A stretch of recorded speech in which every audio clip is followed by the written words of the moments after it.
ሰላም ሰላም ቤተሰብ ሰላማችሁ ብዝት ተረፍርፍ ይበልልኝ። እንዴት አላችሁ? ደህና ናችሁ ወይ? እንደምናችሁ? እግዚአብሔር ይመስገን ደህና ነኝ።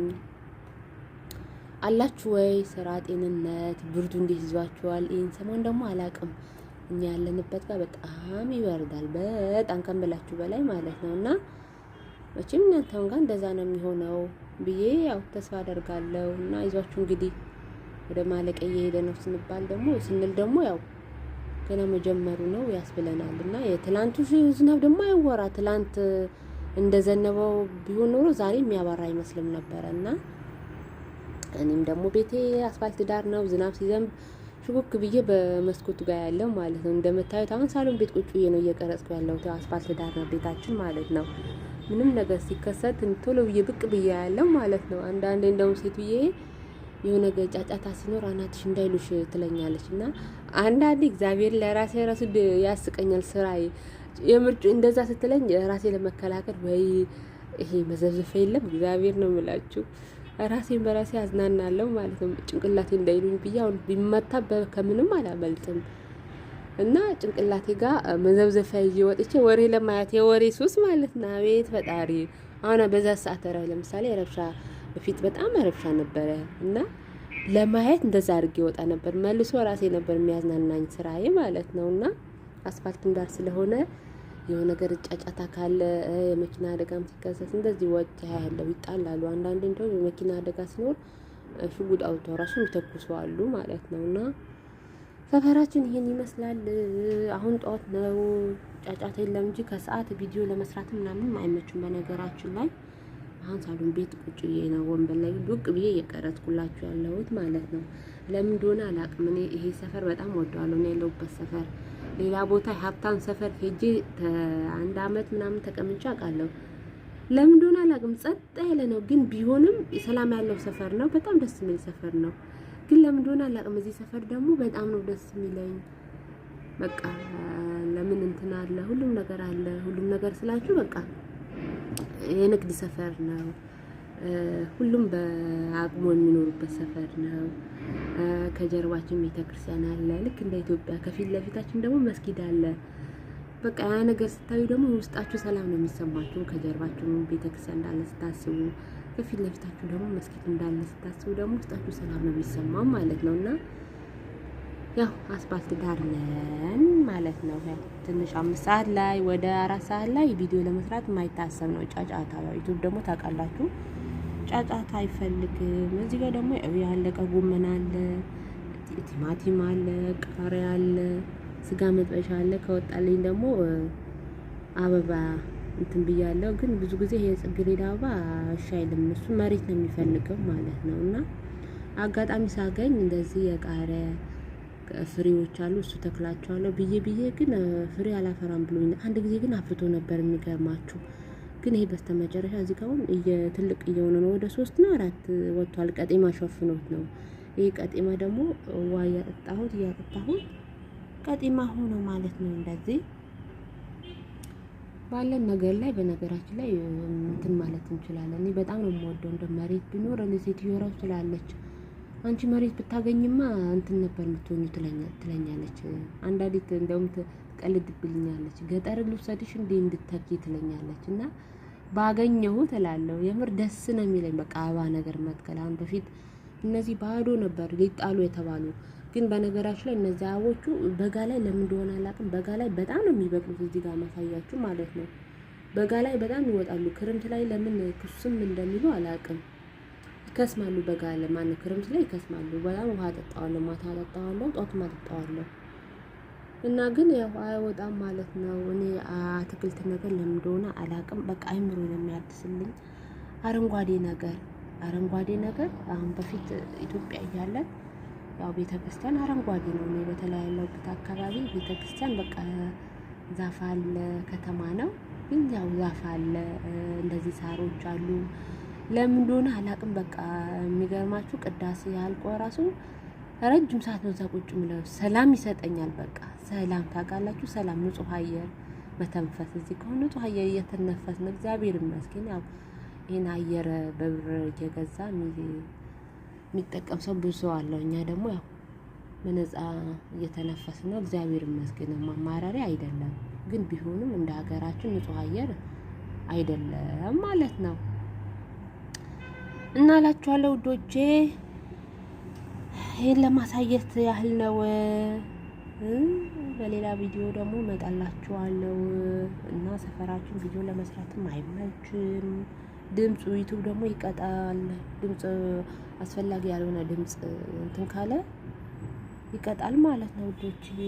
እና ቀጤማዎችም አሉ።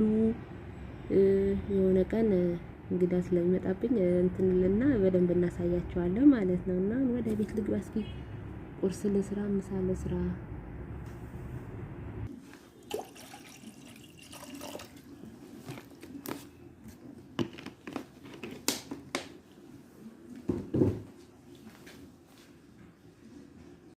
እና ውዶቼ ከራስ በላይ ይፋት የሚባል ነገር አለ። መጀመሪያ ራሴን ቁርስ ልብላ፣ ከዛ ቁርስ ልብላውን ደግሞ የእነሱንም እሰራለሁ። እዚህ ጋር ያው ቡላ ነው የምሰራው። ይሄ ቡላ አይደለም ሌላ እህል ነው። የፉርኖ ዱቄት ትንሽ ቅመም አድርጌበት እና ጨው አድርጌ እያበሰልኩት ነው ማለት ነው። ይበሰል ሲል ደግሞ ቡላ ስለሆነ የምሰራው ቡላ እህል ያስፈልገዋል። የገብሱም ሆነ የስንዴ ዱቄት ያስፈልገዋል ያዝ እንዳያረገው ማለት ነው። አለያም ደግሞ ያዝ አያረገውም ማለት ነው። እና ይሄን እየሰራሁ ነው። እዚህ ጋር ደግሞ የትንጄን እየጠበስኩ ነው። እዚህ ጋር ደግሞ ሾርባ ለመስራት ግብአቶችን አዘጋጅቻለሁኝ። እዚህ ጋር ድንች አለኝ፣ ካሮት አለ፣ ሽንኩርት አለ፣ ኩሳ አለ ማለት ነው። በመቀጠል ደግሞ ያው ሾርባ መሰራ የምስር ነው። ምስርና ሩዝ ነው። ሩዝ ብዙ አላረግም፣ ሴትዮ ብዙ አትወድም ማለት ነው። እና ይሄን በደንብ አጥባለሁ። ገና አላጠብኩትም። እነዚህ ብቻ ነው ያዘጋጀሁትኝ። ሽንኩርቱ እያበስልኩ ያው እንትን እላለሁ። ሰዓትም አይፈጅም ማለት ነው። ያው መጀመሪያ እንደምታውቁት ሽንኩርቱን ጠብሳለሁ። ካሮቱ ከጠበሱን በኋላ ያው ምስሩና ሩዙን እጨምራለሁ አንድ ላይ። እነሱ በሰል ሲሉልኝ ደግሞ ያው ድንች እጨምራለሁ። ከድንቹ ቀጥሎ ደግሞ ያው ይሄ ሰዓት ምንም ስለማይፈጅ ይሄን እጨምረዋለሁ ማለት ነው። መጨረሻ ላይ ውሃ አድርጌ ትንሽ በሰል ሲል ያው አቀዘቅዝና ፈጨዋለሁ ማለት ነው። ያው የበሰለ ነው ይሄ ማለት ነው። ግን ብዙ ጊዜ በወተት ይሰራል። እኔ በወተት ድሮ ልጅ ሆኜ ነበር የምወደው ቡላ በወተት ሲሰራ ማለት ነው። አሁን ለምን እንደሆነ አላውቅም፣ በወተት ሲሰራ ደስ አይለኝም። ሌላው ራሱ ቡና ራሱ ወተት ሲጠጣ ቡና በዛ አድርጌ ነው የምጠጣው ማለት ነው። ምን እንደሆነ አላውቅም። ድሮ በጣም ነበር የምወደው። እናቴ ላም ስታልብ ራሱ ማለት ነው ጎንበስ ብዬ ነበር ራሱ የምጠጣው። የሚንጠባጠበው ወተቱ አፌ ላይ ነበር የሚሆነው ማለት ነው። ረባሽ ነበር። ልክ እናቴ እንትን ስትል ላሙ ደግሞ እናቴ ካልሆነች በስተቀር ሌላ ሰው አታስቀርም። እኔ በእርግጫውላ የሚጠልዘኝ ጊዜ ነበር ማለት ነው። ተፈራ ነበር። አንድ ቀን ወሮሮች ላይ ቆምና ተገላገያለች ትለኝ ነበር እናቴና። አሁን ላይ ግን እያደኩ ስመጣ ለምን እንደሆነ አላውቅም ወተት በጣም እንትን ብያለሁ፣ አልጠጣም ማለት ነው። ብዙ ጊዜ ሰዎችን ወተት ጠጪ፣ አንዳንድ የራሴ እንደዚህ ሲያዞረኝ ወተት ጠጪ ምናምን ይሉኛል። ግን ወተት ለምን እንደሆነ አላውቅም። ብጠጣ ራሱ ቡና በጣም አብዝቼ ነው የምጠጣው ማለት ነው። ከቤትኛ ጋር ሆነ አዲስ አበባ ቡና ስናፈላ አንዳንዴ ወተትንም በወተት እንጠጣለን። ወተቱ በዛ አድርጌ ነው ቡና በዛ አድርጌ ነው የምጠጣው ማለት ነው። ኖርማሊ ለብቻ አይጠጣልኝም እንደሆነ አላውቅም እላችኋለሁ። በቃ ይሄን ይመስላል። ቡላይም ደግሞ በጥጫዋለሁ ላሳያችሁ። ይሄ ቡላይም እዚህ ጋር በጥጫዋለሁ። አሁን ጾም መያዣም ስለሆነ ጾም እየገባ ስለሆነ በእርግጥ ሲፈታ ነው በቡላ የሚፈታው። እኔ ግን ያው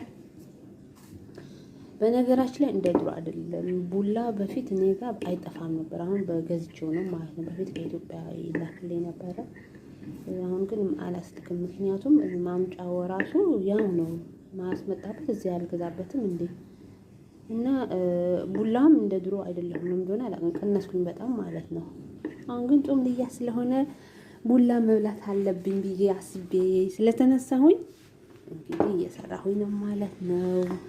ያው ይሄኛው እህል ስለበሰለልኝ ቡላውን እጨምራለሁ ማለት ነው ቤተሰቦቼ። ከዛ አብረን እናያለን እንዴት እንደማደርገው። ይሄ ቡላዬም ጨምሬ፣ በነገራችን ላይ ቡላ ብዙ ሰዓት አይፈጅም ውዶቼ፣ ብዙ ሰዓት አይፈጅም። መጀመሪያ እህል በደንብ ስላበሰልኩኝ ቡላ እንደዚህ ተክ ሲል ነው የማወጣው ማለት ነው። ቡላ ምንም ያህል ሰዓትም ሳይሆን 10 ደቂቃ ራሱ አይፈጅም ማለት ነው። አሁን ብስል ብሏል። ቡላው ራሱ ትንሽ እንትን ብሏል። ጋዙ ቀንሼው ነው ማለት ነው። አሁን ወዴት ነው የምናደርገው? ወደ ጣባ። እንግዲህ ይሄ ቡላችንን ደረሰ። ወደ ጣዋችን። ጣዋ ብዙ እንዳይመስላችሁ የሆነ ነገራችን ላይ ትልቅ እንዳይመስላችሁ፣ በጣም ትንሽ ናት። ትንሽዬ ጣባ ነው ማለት ነው። እና ሰላም ይሁን። ምንድን ነው ባትሉ በካሜራ ላይ ትልቅ ሊመስል ይችላል ማለት ነው።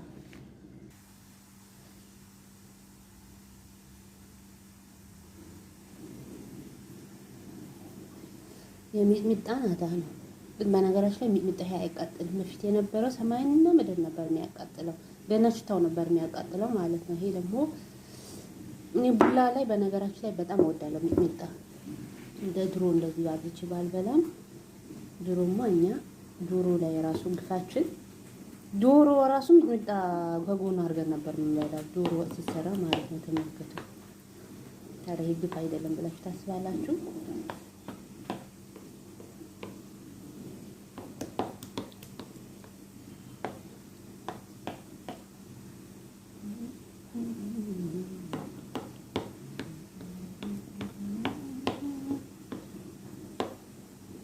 እንግዲህ መድኃኔዓለም ክርስቶስ ጾሙን በሰላም እንዳስጀመረን ደግሞ በሰላም ያስጨርሰን፣ በሰላም ያስፈታን።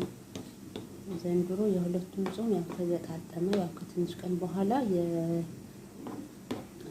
እምነት ተከታይ ቤተሰቦቻችንም ጾም ይጀመራል። የኛ ደግሞ ያው ሰኞ ነው የሚጀመረው ማለት ነው። ደስ ይላል። እግዚአብሔር አምላክ በሰላም ያስፈታን።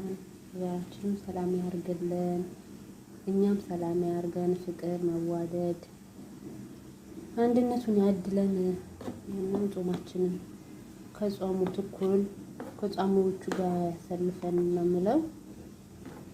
ቤተሰቦቼ እንግዲህ እኔ ልጃችሁ ወይም እህታችሁ የሰራሁት የቡላ ገንፎ ይሄንን ይመስል ነበር ማለት ነው። ይሄ የት አካባቢ ተዘወትሮ እንደሚበላ ይታወቃል። በጣም ብዙ ቦታ ይበላል ይሄ በነገራችን ላይ እና ቡላ ደግሞ የት አካባቢ ተዘወትሮ እንደሚበላ አሁን እናንተ ታውቃላችሁ ማለት ነው። ይሄንን ይመስላል። ለምን ምራቅ ሁላ እያስዋጣኝ ነው በነገራችን ላይ እና ለማታገኙ ደግሞ እንግዲህ ምን ማድረግ እችላለሁ? ለሚያገኙት ነው ብሉ ሲባሉ ደግሞ ይኮራሉ ማለት ነው እና ይሄንን ይመስል ነበር የቡላ አሰራሬ ማለት ነው። ከዚህ በፊትም ለቅቄዋለሁ ቪዲዮ በእርግጥ እና በነገራችን ላይ የማያውቁ ልጆች አሉ ቡላ እንዴት እንደሚሰራ ማለት ነው። እና ቡላ ያው ምንም የሚከብድ ነገር የለም። እንዳይጓጉል ብቻ መጠበቅ ነው። ውሃ ብቻ አለማብዛት። ከነዚህ ካስጠበቃችሁት ይሄን የመሰለ ቡላ ይሆንላችኋል ማለት ነው። እንግዲህ ለምንመገበውን ከሰውነታችን ጋር የሚስማማ ያርግልን እላለሁ። በተረፈ አመሰግናለሁ። ከወደዳችሁት ያው እንደተለመደው ኮምቱልኝ ውዶቼ፣ ደህና ሁኑልኝ።